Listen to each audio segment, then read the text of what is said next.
ونعوذ بالله من شرور أنفسنا ومن سيئات أعمالنا من يهده الله فلا مضل له ومن يضلل فلا هادي له وأشهد أن لا إله إلا الله وحده لا شريك له وأشهد أن محمدا عبده ورسوله أما بعد. Come as close as you can, inshallah, because my voice is not that loud.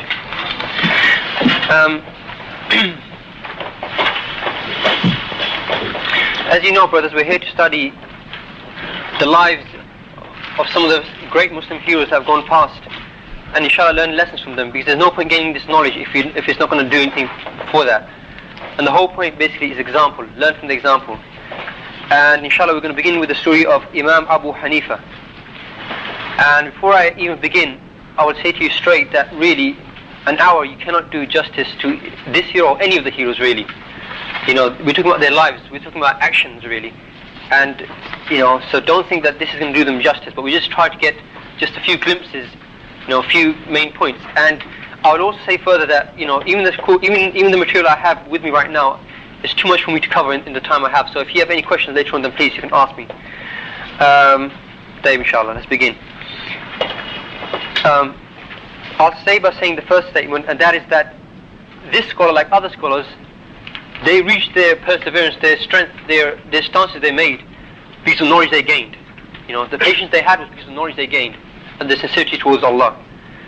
And that inshallah will be more and more become apparent as we go through it. And Abu Hanifa, rahimahullah, as you know, he was born 80 years after Hijri, which is 702, and he was a tabi'een. Now tabi'een is somebody who met one of the Sahaba. And of the Sahabi that he has definitely recorded that he's met, it's unanimous amongst the scholars, is Anas bin Malik, who died 93 after Hijri. And Anas bin Malik, is called Khadimi Rasulillah, the servant of the Messenger of Allah sallallahu alaihi wasallam, because that's what he was. And he's also one of the people that obviously is quite prominent amongst the literature of hadith, because he gave out because since he lived a long time, many of the scholars many of the people of knowledge, they took from him knowledge, and so it's said that he's narrated more than 2,000 hadith. And he lived about 100 years. He had more than 100 children, Anas bin Malik. And he said that he himself said that towards the end of his time, he said that there does not remain from those who pray towards the two Qibla except me, i.e. who pray towards Masjid al-Aqsa and then pray towards Kaaba. i.e. pretty much he was the last person, or one of the last people from the Sahaba to die. And one of the statements that he would say to his people a lot was Ya bunayya qayyidul ilma bil kitab. Oh my child, oh my children, something like this, that record knowledge, you know, with the book, i.e. record knowledge with writing it down. So right from the early ages, this is the kind of thing that he would say to people. And inshallah, as we go through Abu Hanifa, this is what he did to his students as well. He would make them write things down, you know. And if you think about the students of Abu Hanifa, as inshallah we'll try to touch briefly at the glimpses of touch upon them, you will see that they were very intelligent, smart people. So if they needed to write things down, then definitely we need to write things down. And the key is to not write down everything, but the key is to write down important points, just important points, and try to memorize those important points, those important lessons. Okay, that's the key to writing down notes, not to write down everything. And as you know, the Hanafi fiqh, which is a fiqh is obviously the way we do individual acts of worship, is spread through more than half of the Muslim world today. But it's unfortunate that many of the people who say that we're Hanafi, they do not know his life story, because if they knew his life story, then they would know that clearly that the way he did things, the way he was dynamic, the way he had principles, these people clearly don't have them. And inshallah this will become apparent when you go through his life. So the Hanafi fiqh has was predominant amongst all the other schools of thought in Islamic history, and inshallah today we're going to cover why. And before we start going to his life itself, I thought it'd be important that we go through some of the great scholars have said about him. And this is especially important because about Abu Hanifa there are many people who have hasad on him, are envious towards him. Okay, even today, even later on, people misunderstand him. So that's why it's better to go back to the people who actually met him, what they said. Sufyan al-Thawri, he said, Sufyan al-Thawri, he's one of the greatest scholars that ever lived, and it seems to be clear that he was actually more knowledgeable than Imam Abu Hanifa. He was a contemporary to Imam Abu Hanifa in Kufa itself, which is a city in Iraq. He said to one of the students who used to go and visit both Abu Hanifa and himself, Imam Sufyan al-Thawri, it's recorded that he once said to the students, "Where have you come from?" And he said to him, "I've just come from Abu Hanifa." Then Imam Sufyan al-Thawri, he said to him, لَقَدْ جِئْتَ مِنْ إِنْدِ أَفْقَهِ أَهْلِ الْأَرْضِ, that verily you have come from the one who is the most knowledgeable in fiqh from the people of the earth. So for someone of his stance, from his stature to say something like this, shows that Abu Hanifa, he knew stuff.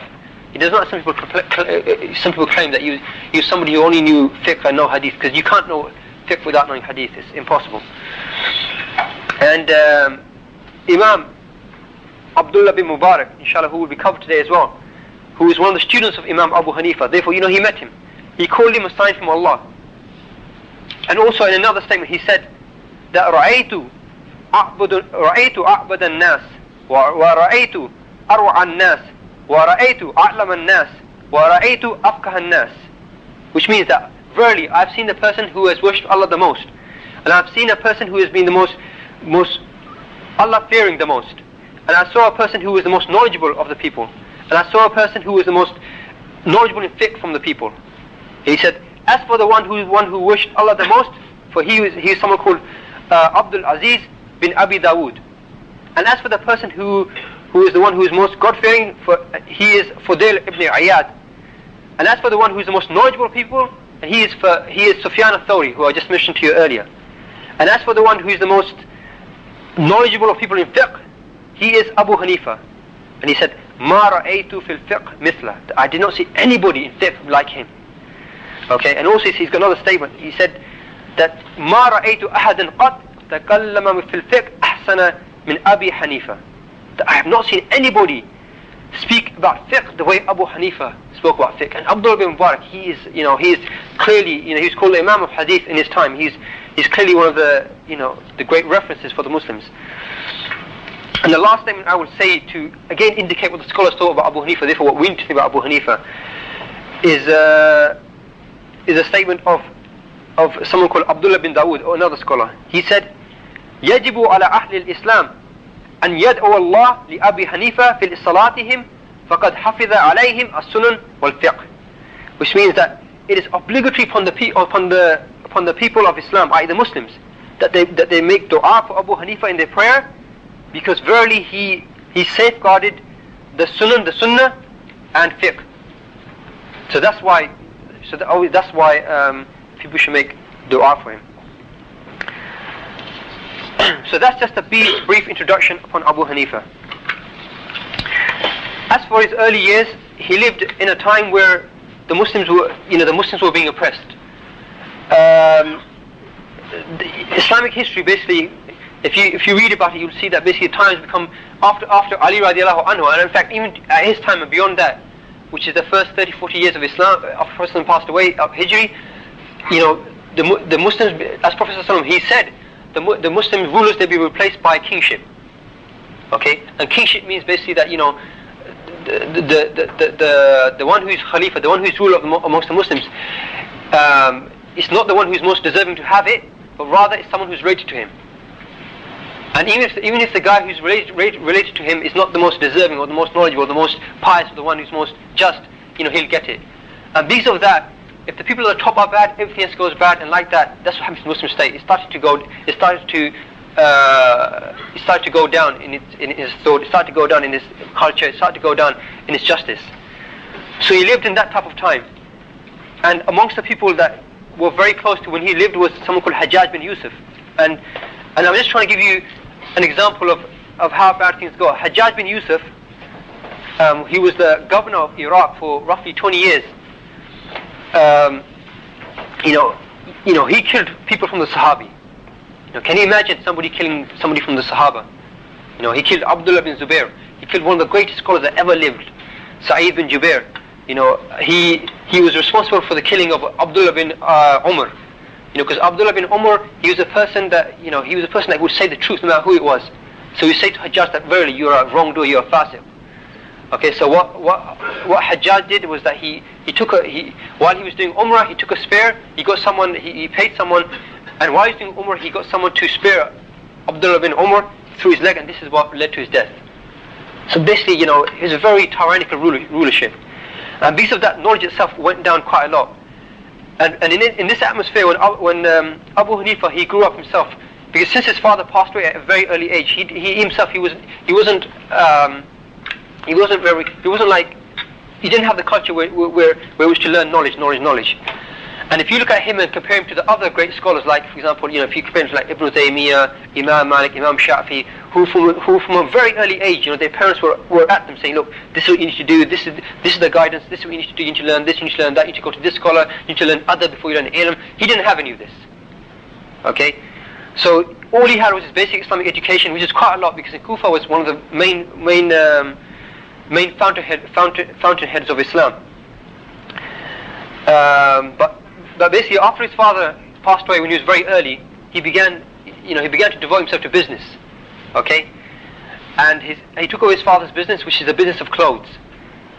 And I will now narrate to you what was the thing that was inspired him to gain knowledge. And this is roughly when he was about 20.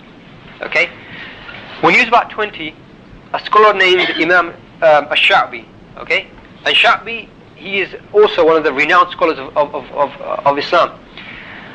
And just to give you Imam Sha'bi's status, that one of the other scholars, whose name is Muhammad bin Sirin, he says that when I came to Kufa, okay, Imam Sha'bi was giving circles, and at that time there were many amongst the Sahaba who were still alive. Do you understand? So there were many people who had seen Prophet ﷺ themselves alive, and this man he's giving circles that a lot of people are coming to. So he became a fountainhead of knowledge, even when there were lots of Sahabi around. And he says,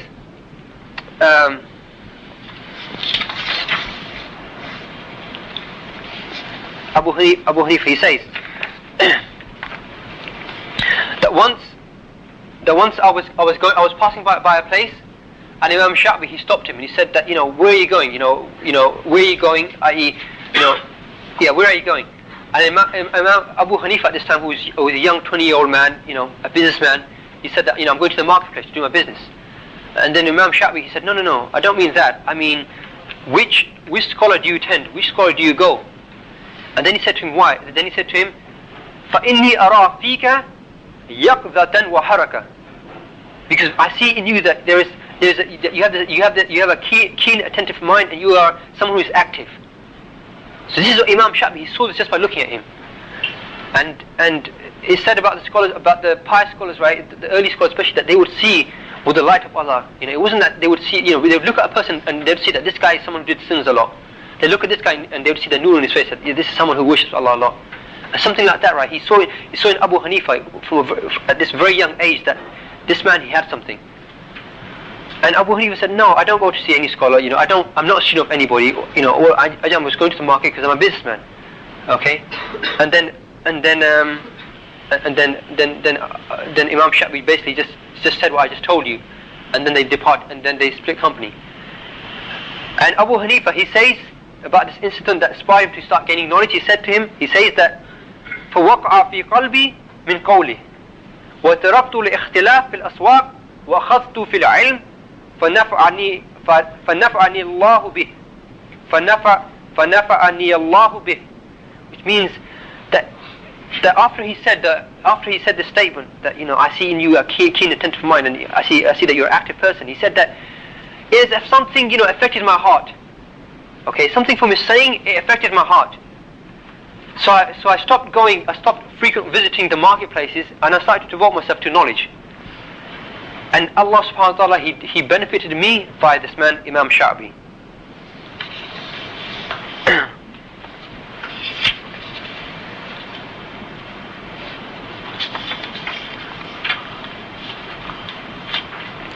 And just something else I missed that's important as well. Obviously he was called Abu Hanifa, and that's what he's famous by. But he did, usually when you say Abu Hanifa, you're saying father of Hanifa. Okay, but he had no child. He had no child called Hanifa. It was just a kunya that he had, and it's taken from the verse in the Quran. What tabi' millata Ibrahim Hanifa, that follow the way of Ibrahim, who followed it upon a righteous manner. And a few other statements about his family before we carry on about his early life that are important is that he was obviously Persian. He was not from the Arab, and this is also very significant because a lot of the great scholars, in fact, the majority of the scholars at that time, they were not Arab. Okay, they were from either they were mostly freed slaves or from people entering the Deen. They weren't Arabs as such. Okay, and he was obviously, his family was never a slave. And there's a long statement by his son Ismail saying this, but inshallah I won't go through this now. And his father Thabit was a righteous man, and his father, Abu Hanifa's grandfather, was someone who had good relations with Ali radiallahu anhu. And it is said that his father Thabit, he once went to Ali radiallahu anhu and said to him, look, pray for me and for my family. And Ali radiallahu anhu prayed for him and his family. And it is said that it's from this prayer that Ali radiallahu anhu did, that they had someone like Abu Hanifa, who the scholars have described, Imam Zahabi described him as clearly one of the most intelligent people of the son of Adam.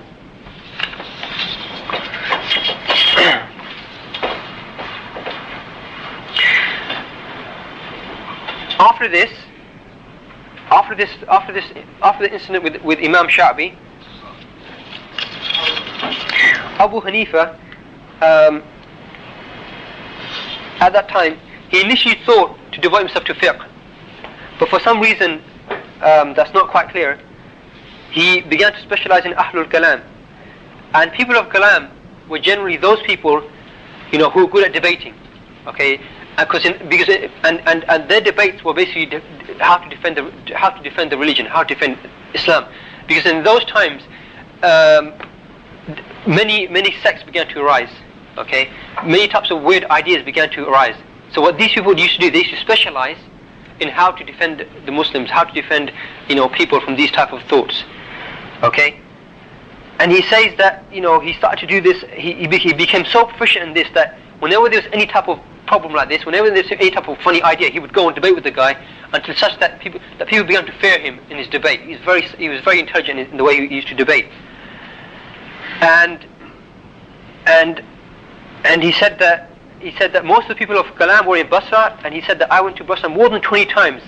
Okay, and sometimes I would stay there a year, sometimes I would stay more than that, just so I could debate with these people. And it was as if that whoever he debated with, he would win. But eventually he saw that the people of Kalam, they had certain problems. Okay, the first thing he saw was that the Sahaba, this was not their way. Okay, the way of the Sahaba was that they would devote themselves to the practicalities of Islam, i.e. fiqh. Okay, people would come for them for fatwas, and they would give fatwas. It wasn't this thing like debating. Okay, this was the first thing that made him leave the debating.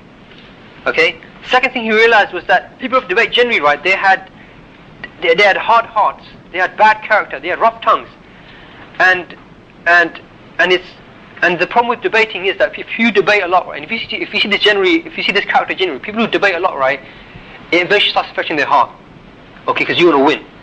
Okay, you want to debate somebody, you want to win, and it starts getting personal. Okay, and these people, he saw that these people, a lot of them had this type of characteristics. While the people of fiqh, for example, they were different. Their character was better. They had, they weren't known to abuse. They were people who were devoted to worship, and which is close to the actions of the Sahaba.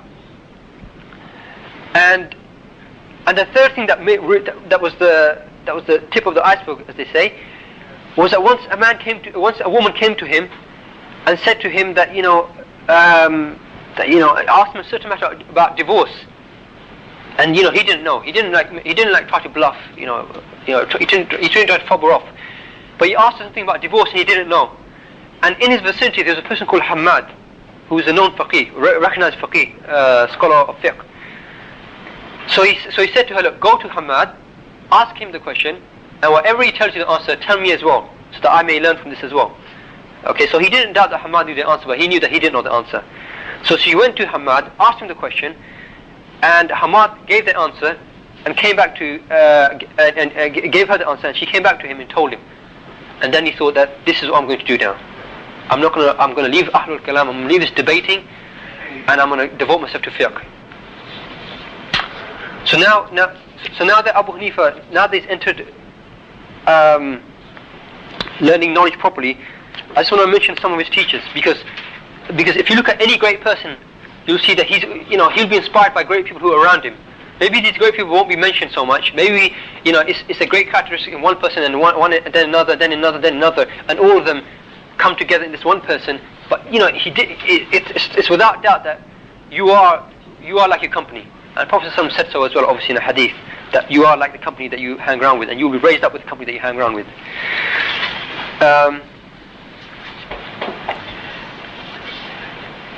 It is said that his teachers, they're a humongous number. Okay, some say 4,000, some say less than that. But his teachers, they were a humongous number. Okay, but so inshallah we'll concentrate upon a few of them, and we'll talk about some of the characteristics. So inshallah we can see, so we can learn something from that as well. And just before I carry on, later on in his life, his foremost and most important teacher was someone called Hammad. Okay, Hammad, he was a recognized faqih in Kufa, as I've already described to you. And Hammad ibn Sulaiman, who died 120 Hijri, he was the main student of Ibrahim al-Nakhai, who gained knowledge from a number of Sahaba, but amongst them the most prominent one amongst them was Abdullah bin Mas'ud. And Ibrahim al-Nakhai. And Abu Hanifa, he says that in total he spent with Hammad 18 years. Okay, but he says about his time with him, he says that basically that initially when I joined him, I would sit with I sat with the newcomers. Okay, but after a little while Hammad saw that this man, he was gifted. And as all teachers, when they see somebody who's gifted or who spends a lot of energy, they make him come forward. Okay, and he made him sit with the most recognized people. Eventually Abu Hammad made him sit right in front of him. Okay, and it became known that Abu Hanifa was one of his foremost students. And after 10 years, right, Abu Hanifa, and 10 years is a long time. That's basically 2 medical degrees. 2 MBBSs for those of you who study medicine. He goes that he thought, Abu Hanifa thought that now I've gained enough knowledge. Now it's time for me to start my own circles. Okay, so on that day he comes into the main mosque of Kufa, and there he sees his teacher Hammad, and he says that when he saw Hammad giving this lecture, he said that I couldn't do it. I just couldn't start my own lecture. No, not now. Not the way he saw. It's something I respect for Hammad. He couldn't do it. So he sat down and he began to listen to Hammad like he always did. And on that very day, he says that one of Hammad's relatives passed away in Basra. Okay, so and Hammad was therefore he had to go to Basra, to deal with this matter of the inheritance, because he was the only one who could deal with it. So Hammad, before he left, he says to Abu Hanifa that you take my place as teacher, and you teach, you take my place. So you see, subhanAllah, how Allah subhanahu wa ta'ala, he blessed Abu Hanifa in that something that he wanted to do, he made him do it in a way that was much better than that. And that was to start his own class, but with the permission of Hammad, and also with the supervision of Hammad. Okay, so Hammad, he then goes for roughly 2 months, and people asked him questions. Okay, and whatever question he knew that he heard from Hammad, he'd give the same answer. But he says that people came with him with 60 new questions, and of those 60 questions, and all those 60 questions, he wrote down the question, he wrote down the answer. So that when Hammad came back, he told them about every single one of those 60 questions. And he says that Hammad, he agreed with me with 40, and he disagreed with me in 20. And then he said, then Abu Hanifa said that by that I knew that there was still a lot of knowledge in Hammad that I didn't have. And also he says that, it says with this that sometimes I would go to Basra, right, thinking that I know a lot of stuff, I know a lot of knowledge. Okay, because Hammad was pretty much the main authority in the Kufa at the time. And people would be asking questions that he just didn't know. And we'd go back to Hammad, and Hammad would know the answer to these questions. So he knew that Hammad, he still had a lot of knowledge to give. And he remained his student for a further 8 years. In fact, he says that when he came back after this Basra event, he says that he said to himself that I will remain Hammad's student until he passes away. I will remain his student. I don't care. He has more knowledge than me. He's clearly the one who's more superior than me, and I will remain his student. And he remained his student until Hammad passed away, which is 8 years after that. So therefore, which is 120 after Hijri, and therefore he's a student totally for 18 years. So what we can learn from this, the main thing we can learn from this is that to gain the knowledge that Abu Hanifa gained, he wasn't just sitting around. Okay, he was his main student. He was recognized his main student after 10 years, and for a further 8 years he devoted himself for it. So this knowledge, this deen, this inheritance from the prophets is only gained by striving. And he would say afterwards, Abu Hanifa, he would say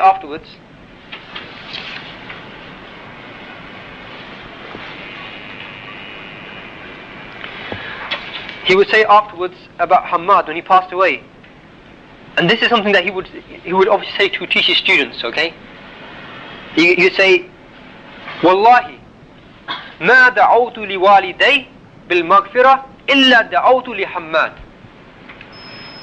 wa ma dhakartu waliday illa dhakartu Hammada," which means that I swear to you by Allah that I never made dua for my parents for forgiveness except I made dua for Hammad. And I never remembered Hammad. I never remembered my parents except I remembered Hammad. This was the amount of respect his teacher Hammad he had in the heart of Abu Hanifa. And this also shows you the respect that we need to gain out. We need to give our teachers as well, whoever they are.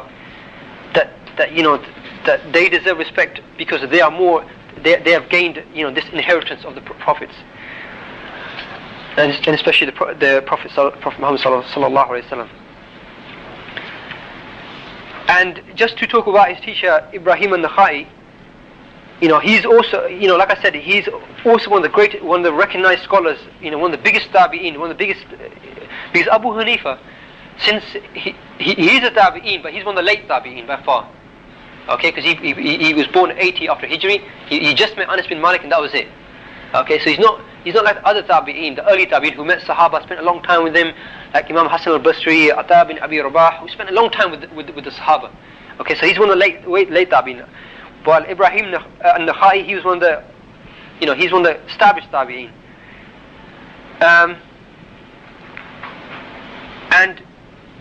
And he also, when he saw some of the rulers doing unjust acts, and during the early years,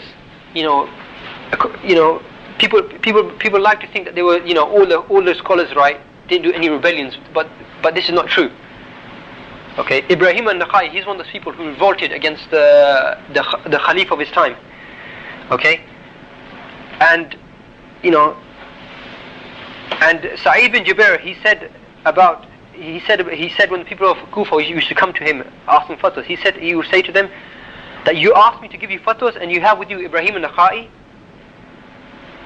So and also, he was saying basically that basically he's trying to say that you come to me, and Sa'id bin Jubair is a recognized scholar, that you come to me to ask to get fatwas, right? Well, you have this man Ibrahim, who is he's also a recognized scholar, and he was somebody who used to speak for the truth. And once when he saw one of the amirs walking, very proudly, he said to him right to his face that this is not the way. This is not the way that the Muslims walk, right to his face. And it is said that the fiqh of Abu Hanifa actually comes from Ibrahim al-Nakhai, because Ibrahim al-Nakhai, he's the one who gained knowledge from the Sahaba. So he's the one. So the roots come to Ibrahim al-Nakhai, and from him, Hammad learned his knowledge, and from him Abu Hanifa. Okay, so there's pretty much a direct chain. And Ibrahim al-Nakhai learned his knowledge from a number of scholars. And in fact, once towards the end of Abu Hanifa's time, he entered upon the court of Abu Ja'far al-Mansur, one of the Abbasi Khalifas, and he says to Abu Hanifa, Ya Abu Hanifa, because like I said, there were many people who had hasad, who were envious of Abu Hanifa, saying that, said many different things about him that were bad about him. He says to him, Ya Abu Hanifa, an man akhadta al-ilm, O Abu Hanifa, from whom did you take knowledge? And Abu Hanifa, he said, Qultu fakultu, I said, an Hamad, an Ibrahim, an Umar bin Al-Khattab, an Ali bin Abi Talib, an Abdullah bin Mas'ud, wa Abdullah bin Abbas, which means that when the Khalifa said to him that from whom do you take knowledge, Abu Hanifa, he said that I took knowledge from Hamad, who took it from Ibrahim, who took it from Umar bin Al-Khattab, who took it from Ali bin Abi Talib, who took it from Ali bin Abi Talib, and Abdullah bin Mas'ud, and Abdullah bin Abbas. Okay, and then Abu Ja'far al-Mansur, he said, bakhin, which means excellent, that's enough. I'm happy now. Your credentials, you can't have better than that, basically. So this is something about this is just to give you something about something about his main teacher. Also, as inshallah you'll see later on, right, that Abu Hanifa he's very generous to his students. And once one of his students, Abu Yusuf, says to him that that something like Wallahi, I have not seen anyone more generous than you. Okay, because Abu Hanifa, he basically funded Abu Yusuf, his student, for roughly 20 years. For him and his family, for roughly 20 years, he funded him. Okay, gave him money for his living and expenses, whatever. And Abu Hanifa, he'd reply to that by saying that, how would it have been if you had seen Hamad? How would it have been if you had seen Hamad? This generosity that you see me doing, I learned this from Hamad. This adab, I learned this from Hamad. So it's not just knowledge he gained, it's not just knowledge you gain, but rather you gain adab, you gain manners, you gain other things. And this is what really makes a person. It's not the knowledge, other things with the knowledge that forces him towards something. As for Imam Al-Sha'bi, who I've just talked about earlier, who's the main guy, who's the main scholar who inspired him, he died 103 after Hijri. Okay, when Abu Hanifah was roughly 23, so he didn't gain that much knowledge from him, but whatever little he gained from him, was obviously significant, because he was the main person who inspired him to start gaining knowledge. And like I said to you earlier, Muhammad bin Sirin said that Imam Sha'bi, he was a recognized scholar during the lifetimes of the Sahaba. He was that intelligent, he was that smart.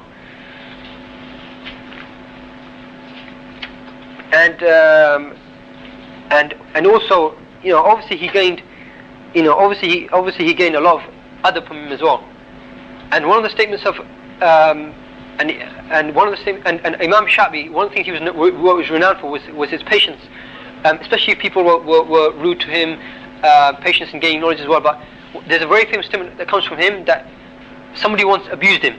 Okay, somebody once abused him, and he replied back to him, and he said to him that in kunta sadiqan ghafara Allahu li.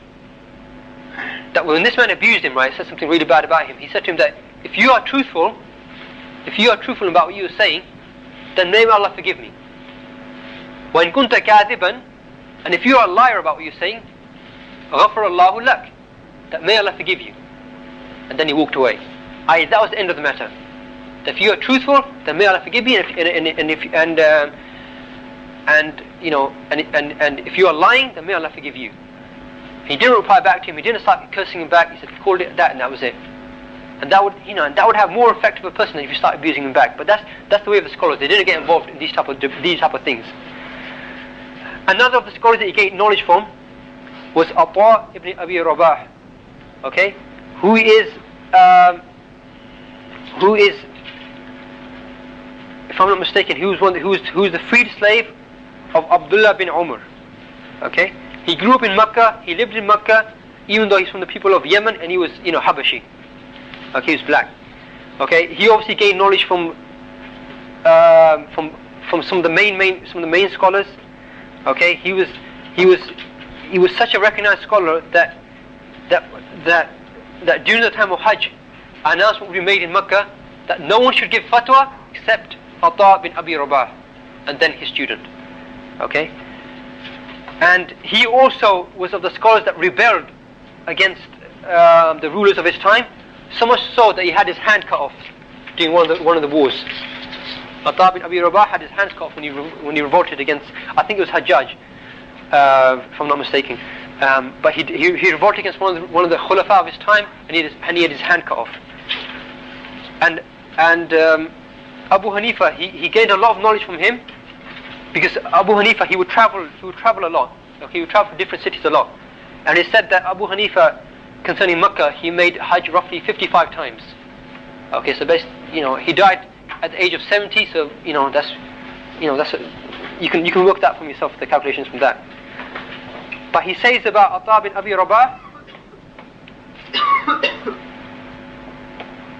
he says about Ata bin Abi Rabah that verily I did not see anybody better. I didn't see anybody better than Ata. I didn't see anybody better, in any way than Ata bin Abi Rabah. Some of his other scholars that I would like to talk about, but there's no time, was Nafi'i, a recognized scholar. Imam Baqir, who was one of the sons of, who's the son of Zayn al-Abidin, who's the son of Hussein, who's the son of Ali bin Abi Talib, i.e. one of the descendants of Ali radiallahu anhu, who is also a recognized scholar. He also was a student of Ja'far al-Sadiq. Was also one of the recognized scholars, and other scholars as well, whom basically I don't have time to speak about right now. Going further, talking about his knowledge, his wisdom. Like I said to you earlier, there's a lot of controversy about his knowledge. Okay, but hopefully, inshallah, I'll clear this by telling you statements from the people who actually knew him. Okay. And also the effect of his knowledge, this is apparent. If you go to the Muslim world today, you'll see the Hanafi fiqh, how it's spread. You'll see that if you study fiqh anywhere, you see when you study contemporary fiqh al-Muqarin, fiqh of all schools, they obviously study the fiqh of Abu Hanifa or the fiqh of his school. Okay, and Imam al-Shafi, he would say that people are all children of Abu Hanifa in fiqh. And the thing about Abu Hanifa in specific was he was one of the first people to start classifying fiqh into areas. Like he would say, this is the fiqh of salat, so put into this section. This is the fiqh of zakah, put into this section. He was the first from amongst the ulama to start doing this. Okay, and that's why when you heard the statement of that earlier scholar saying that it's a ability upon all people of the earth to make dua for him, because he's the first man to have such a great deep knowledge of fiqh, to start thinking it this way, to start classifying it, so therefore making the matter easy upon the people. And he was very careful about giving fatwas. And in fact, when somebody said to him that that you should fear Allah in giving fatwas, he said that if it wasn't for the fact that Allah would ask me about my knowledge, I would not give fatwas. It's because the fact that Allah is going to ask me about this knowledge. This is why I give fatwas. And he was also he was in his wisdom, he was in his hikmah, result of the fiqh he gained, right, of life and of the deen, that he would stay away from the government. He wouldn't take any governmental positions. And I've already mentioned to you, right, how oppressive they were.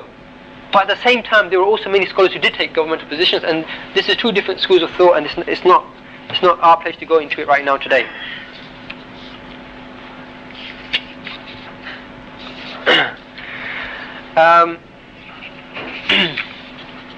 Just to mention his physical appearance, he was of medium height, he was of handsome features, he was not very short, he was well spoken, he's very articulate. Okay, when he spoke of a problem, they say that he could make the most hardest of problems simple for the people, and he would always speak to the level of the people, and this is how he would solve their problems. Okay, his way of dress was that he would wear the best of clothes. Some people they wear tattered clothes. They wear clothes that aren't that so good, but he would always wear the best of clothes, and he was recognized for this. And even when he would go to salah, he'd wear the best of clothes. In fact, people would say to him that the clothes that you wear for salah, people wear these type of clothes when they go see the rulers, or when they go to weddings. And he would say to them that verily, Allah has more right that you should make yourself beautiful for Him than these people do, than the people do. Do you understand? That Allah has more right that we make ourselves beautiful for Him. I.e., we should make ourselves more beautiful for Allah than when we go to a wedding. We should make ourselves more beautiful for prayer when we go to the mosque than we go for the wedding. This is something that he used to do, and they used to say about him that you could smell him from his ether. That he'd always perfume himself and look nice. And he would wear a nice turban, he would wear nice thobes, and like I said to you earlier, as I talked about his livelihood, right? His business was clothes, so he knew he knew the clothes, and he also loved to joke as well. Okay, once, and I'll just give you one of the jokes he made. Okay, once in his own area there was a Shia who was a fanatical Shia, and we know the Shia, they love Imam Ali, and they dislike Abu Bakr, and they dislike Umar, they dislike Aisha, and so on and so forth. And to dislike these people is in fact to go against Islam itself. As a lot of scholars have said, that if you hate these people, then really you've gone out of the religion. But this man, right, he had 2 donkeys, and he named the donkeys Abu Bakr wa Umar, insulting these companions, radiallahu anhum. And one day it happened that one of the donkeys of this miller, this Shia, he kicked him in the head so hard that he died. Okay, and when Abu Hanifa he heard this, right, he said that it must be the donkey that was named Umar. and it so happened that he was true. It was a donkey named Umar that kicked the Shia in the head and killed him.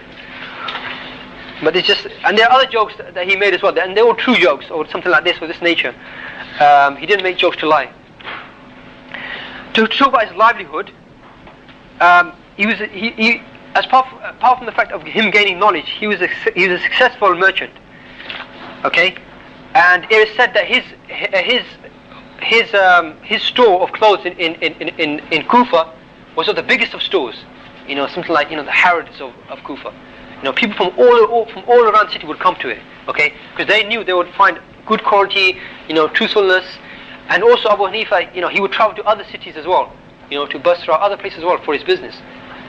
And he would also, and he had a partner with which, because you can't run a business and obviously gain knowledge the way he gained knowledge. So he had a partner from who would do a lot of the things he told him to do. And he had other employees as well, including his son Hamad, and other employees as well. And one of the things he would warn them about is female customers, because obviously with clothes, especially, he would deal with clothes that were silk, clothes made out of silk. He'd warn his people about silk, and he would say to them, that one of the things he warned them about is that anybody, and obviously the women then they don't dress like the women that we see in this country, obviously.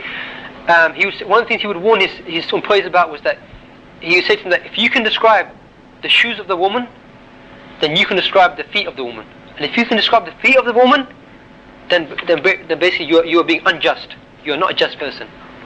And he was very adamant about this. So he said, you always told them to lower their gaze, but he was so adamant about this. He said that even when you lower your gaze, try not to look at their shoes, try not to look at their feet, try not to look at their if they're wearing slippers, their skin, that part. So he was very smart about how people should deal with them, and he had a very precise system, but which I don't have time to go into at the moment. And his daily routine about gaining knowledge was that in the morning after Fajr, he would spend 2-3 hours with in his business, finding what's going on, make sure everything's going okay, give his orders, whatever. Then after that, pretty much he would spend the rest of the day gaining knowledge. And he would spend I think he would spend Friday he would spend entertaining guests in particular, and Saturday he would spend especially for his family and his own personal needs. And he was very truthful in his livelihood. Once he told his partner that go sell these clothes, but these clothes are defective. So if you sell these clothes, make sure you tell the people that these clothes are defective. I don't want you to sell these clothes without telling people they're defective. And his partner, who's also a truthful person, because Abu Hanifa, he wouldn't deal with obviously his partner wouldn't be a liar or a corrupt person. He sold his clothes and he forgot. And once he realized that he had forgot to tell the people, he tried to find them. Okay, but he couldn't find them. When Abu Hanifa, he heard about this, he was so upset that all the profit he made from those transactions, he gave away in charity. He wanted to keep his risk totally, clean, untouched, halal. And obviously this is one of the blessings that eventually came upon him later on. Okay, and he would, other principles that he had, that the people that you sit with him in his knowledge, people that you knew personally, he would not try to gain any profit from them. He would try to sell things to them at cost value. And if somebody was very poor, again, he would be very lenient towards them. He would sell things at cost value, or he would bring the price down. And there are many examples towards this, but since time is short, inshallah, I just wanted to tell you the principles about it now. And the profit and the profits that he would gain from all the successful business that he would have, he would spend upon his students, upon the fuqaha, muhaddithin, and upon other people who needed the money. Okay, he would spend upon them, and this is actually a very important principle. And when he would give them the money, give them their daily allowances, he would say to them that this is the profit of your own attributes, of the merchandise, of your attributes, of your characteristics that Allah has given to you via me. Okay, so don't thank me for it. This is what Allah has given to you via me. Nothing to do with me. It's not my money. Okay, and there's no risk. No one has any power, any risk, but Allah. Allah is the one who has power over the risk. And this is actually something that university. Obviously we know that university they give grants out, but this is something that he thought about doing way before other people did this. Okay, I mean, obviously there were other scholars that he learned this from, but this is type of the principles that he gained, and you can only do this right if you have money. If you saw yourself in the financial side. Abu Hanifa, he fed me in the dunya and he fed me in the akhirah. He fed me in the dunya when he gave me money, and it's later on when he became judge of judges. It's because of the fact that he became such a great judge, because he was a student of, he was such an important student of Abu Hanifa, that he became the judge of judges in the time of Harun al-Rashid. That he gained livelihood then as well. And also he fed him the akhirah, because it's the knowledge that he gained from that which inspired him to be so pious, obviously. So, and also, like I said to you earlier, that he implemented this principle that the best risk that you can have, the best food that you eat from, is the food that you've earned yourself. He didn't believe in handouts. Okay, because one of the things he realized was that everything has strings attached. And if you look at the ulama later on, even if you look at the ulama his time, right, you'll see this clearly how the strings are always attached to everything. And about his piety, his devoutedness, Imam Zahabi says that about his piety, that it's reached us through a tawatur chain. It means basically there are so many chains about his piety that it's without doubt no one can argue this point. He's a very pious person. Okay, and I've already told you about his daily routine, about gaining knowledge. Okay, and a lot of people have said about him that when he was someone who didn't speak a lot, but when he did speak, he was like a fountain flowing. That's obviously related to fiqh. Al-Fudayl ibn Iyad, he says about Abu Hanifa, he says, Kana Abu Hanifa.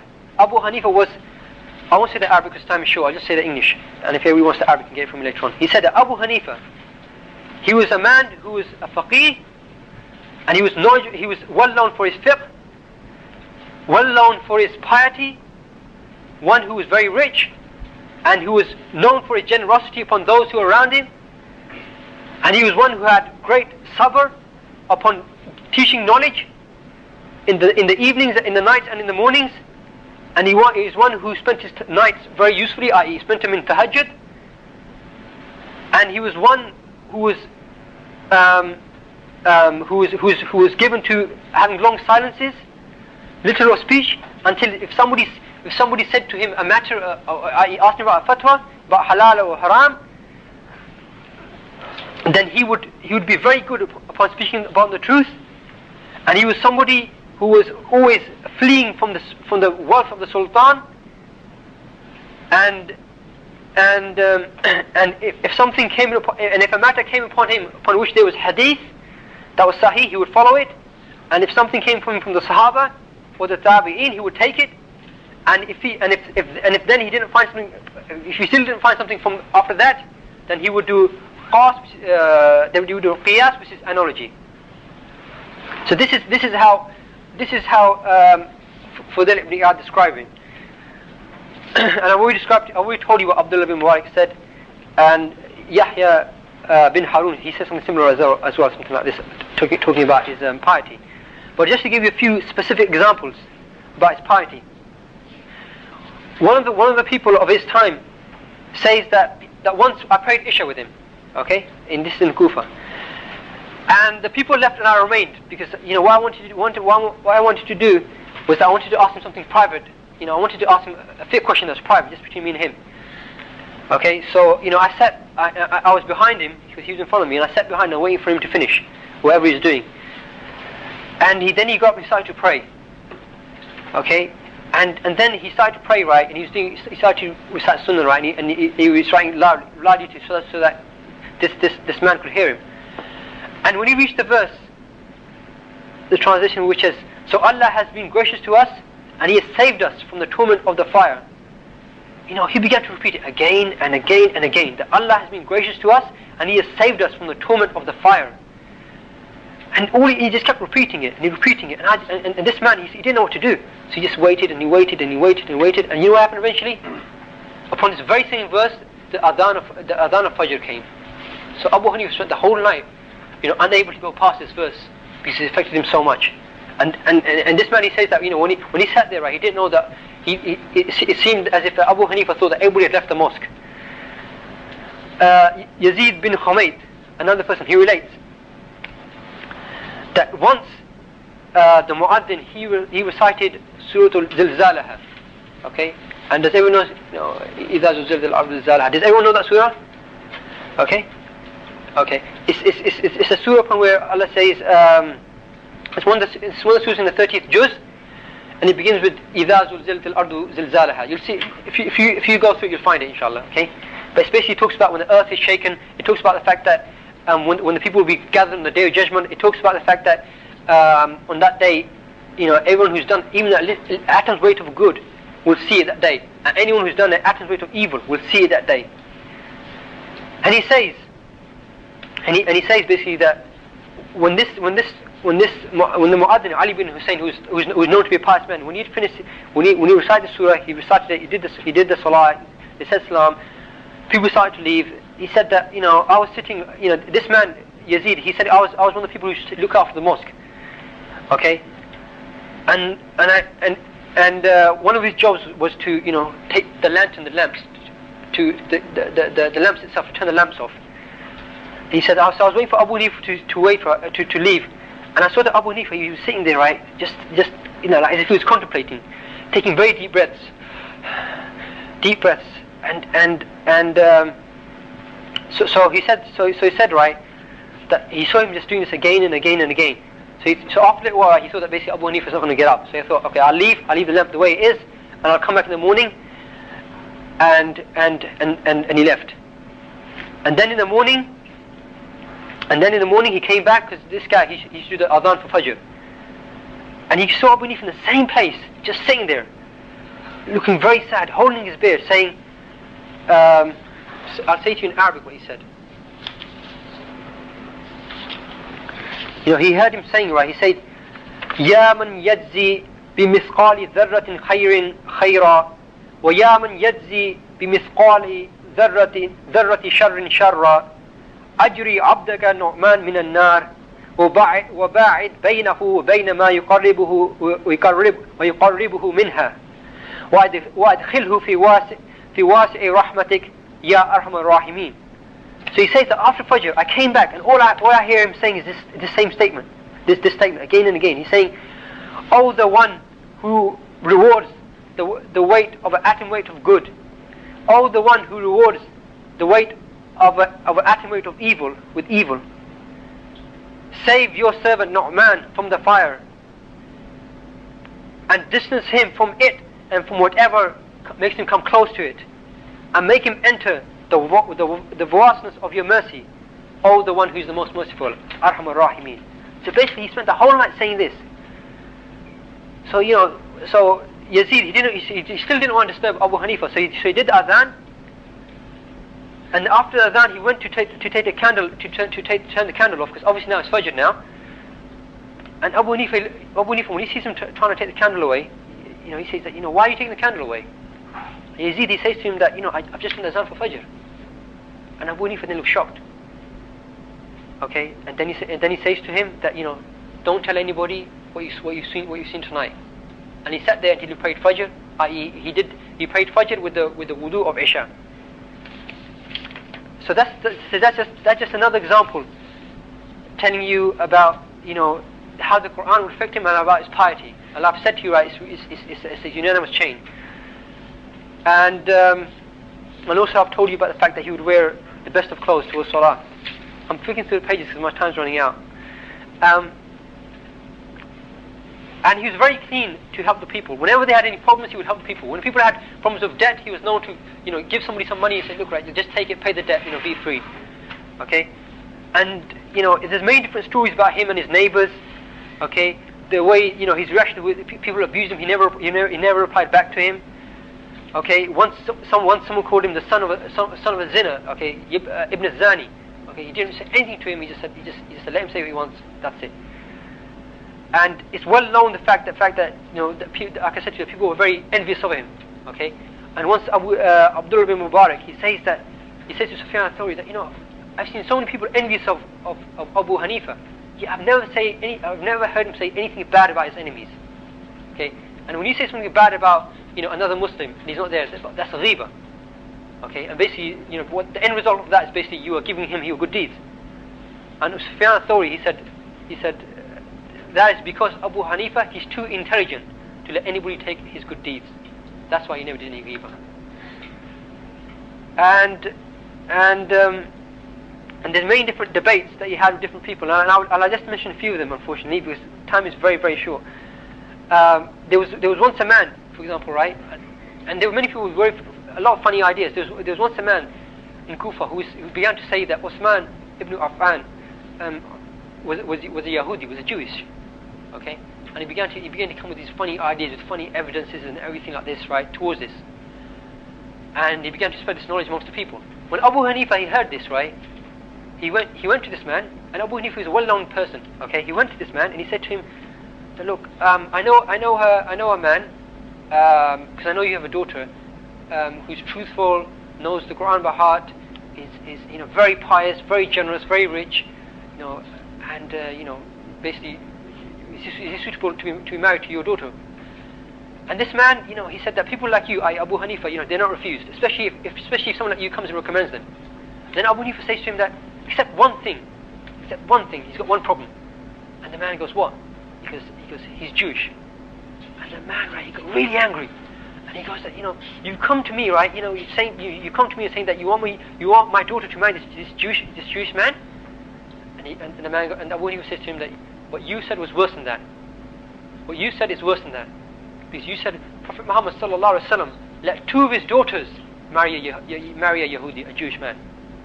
And then the man, he said, astaghfirullah min tawbah, I won't say this again. Okay, why? So therefore, when other people would have come with historical evidences, right, he came with the way that the man had nothing to say, he was speechless. And that was the way of Abu Hanifa. When people had problems, he would try to solve them in such a way that there was no dispute amongst them. There are other examples that I would have liked to tell you, but I can't. Sorry? Okay. I mean, let me just give you one example from each of the different categories. Concerning his family. Okay? And as I've told you before, his father passed away very early. And he obviously became a very renowned scholar. And his mother, she lived a long time. And as her mother grew old, and as all parents grow old, it's obligatory upon us to become more and more kind towards them, because as Prophet ﷺ, he said that people, they begin as babies, and they'll end up as like people with the mental age of a baby. They begin to have poor memories, they begin to be very illogical, very irrational, and there's more than once when his mother, when she would have a question, right, she would ask Abu Hanifa would tell the answer, and he would say, no, I'm not accepting that. And just to give you one example, right? Once she said something, right, and Abu Hanifa told her the answer. He said, no, that's not the answer. This right, he said, that's not the answer. Let's go to this man called Zurqa. And Zurqa, right, he was someone who is a very good orator, basically a da'iyah, someone who would give a lot of speeches, give a lot of circles, right, very good at speaking. Okay, and he was renowned for this, but he wasn't a scholar. Okay, so when she came with Abu Hanifa, right, and she asked the question to Zurqa, he was amazed. He goes that, he said to her that, should I give you fatwa and you have the faqih of Kufa, the main scholar of fiqh of Kufa with you? How can I do this? I can't. This man, he's the man you should be asking. But Abu Hanifa took the man to the side and said, look, this is what you do. This answer to this question is this, just say it to her. He goes, that's it, I'll say that to her. So he went to the mother and he said to her exactly what Abu Hanifa said to her. And even though Abu Hanifa had already told her this answer, but when it came from this man Zurqa, Abu Hanifa's mother took it, accepted it, said, oh, that's the answer, as if she never had it before, said fine. So Abu Hanifa, he bore these things with patience. And this is the way we should be with our parents, and this is the way this is the way the ulama were always with their parents. A very, very special relationship. Even though, even if they might do something wrong, right, you have to give them that respect. And he gave this to them. As for his relationship with the scholars, like I said to you before, right, there were many people who were envious of him, and he would never reply back to them. Okay, and it's known from, and his students bear witness to this. Okay, that he was a man that didn't reply back to the things that people said to him. And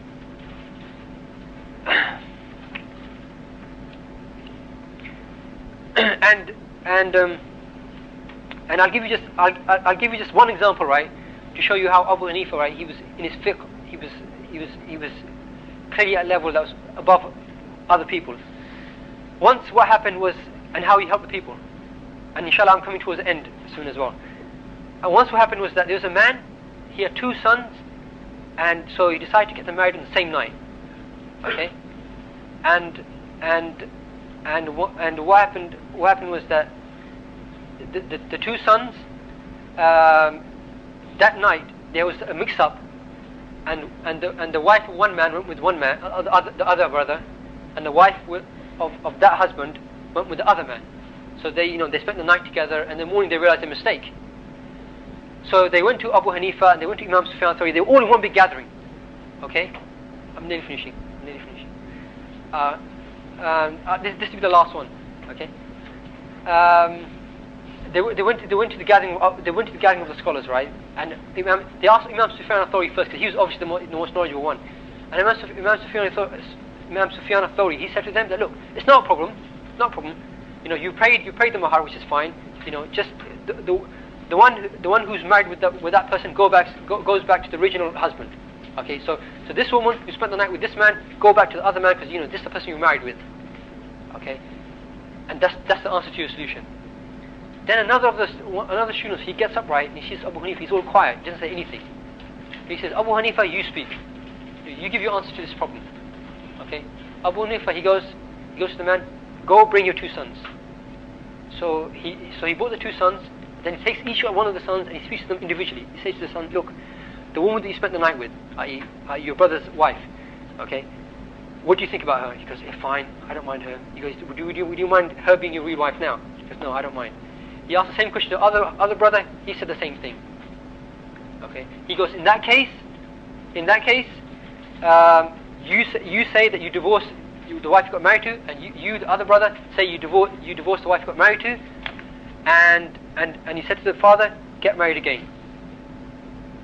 And then the student who said to him, Abu Hanifa, speak, he got up and said, he got up and started shouting, now you see why I love him, and you reproach me for me loving him. Now you see why I love him, because what Abu Hanifa had done, he had found the solution that left the least psychological scar upon the people. And this is what Abu Hanifa did. He looked for the solution that left the least scar amongst the people. What was the solution for the people? And this is while Sufyan al-Thawri, his answer was correct as well, but Abu Hanifa's answer was more correct. There are other very famous examples about this, but I'll skip that. I'll just go and just mention now how he passed away, and that's it. Okay. Basically, like I said, right, the rulers more than once they tried to bribe him. They said they would give him money, and he would always refuse them. Every single time he would refuse them. Okay, and they would try to order him, and they would order him to become judge from amongst the khulafa, from the Muslim government, from the Islamic government. Okay, he would always refuse, and for twice he was tried for this. Okay, the first time round he swore by Allah that he would never take position for this, and for this he was whipped. He was whipped 10 times every day, right? Amongst the people, Abu Hanifa was whipped, and then eventually, right? People, eventually the governor realized that he might kill Abu Hanifa, and therefore that would be very bad for him. Suggesting that, why don't you go discuss with the people? Abu Hanifa said, fine, I'll discuss with the people. So what Abu Hanifa did, right, was that he said, I'll discuss with the people, and immediately what he did was he ran away. He ran away from Kufa, he fled to Makkah, and he stayed from Makkah for about 8-9 years. He stayed until the government changed from Bani Umayyad to Bani Abbas. And then again, another tyrannical rulership came, and again they tried to make Abu Hanifa judge, but no, they wanted to make him justice minister, the minister of justice, judge of judges. And again he refused, and again, it got to such a state that the Khalifa said, I swear that you will become judge. Abu Hanifa said, I swear that I will not become judge. And eventually he was put into prison. And even before he was put into prison, there was a few revolts against the Khalifa, Abu Ja'far al-Mansur. Abu Hanifa openly supported these revolts, and he in fact regretted that he didn't take part in it physically, and he gave people fatwas to go and fight for this. And in fact he said to the people, he said to one person who would come back making jihad against the kuffar, he said that it would be better for you to make jihad against the rulers in this against this particular ruler, he said, than for you to make jihad against the kuffar. He said this, and eventually because of this type of thought, Abu Ja'far had him imprisoned and had him poisoned, and he passed away. And when he passed away, more than 50,000 people came to do janazah for him, and the rest inshallah. The effect and other things, inshallah, we don't have time for. If there are any further questions, anything that's not unclear, please let me, inshallah, I'll be able to do them later on. The main knowledge, the main points, just the main lessons that we can gain from that very, very quickly, it's the knowledge that he gained, okay, from his teachers, from his people, from the adab. This is what made him have these type of stances, okay. And also, you also learn how he dealt with the people, how he has attitude towards learning, how the importance of having good company is. These are just some of the lessons we gain, and there are many other lessons as well. سبحانك اللهم وبحمدك واشهد ان لا اله الا انت واستغفرك واتوب اليك.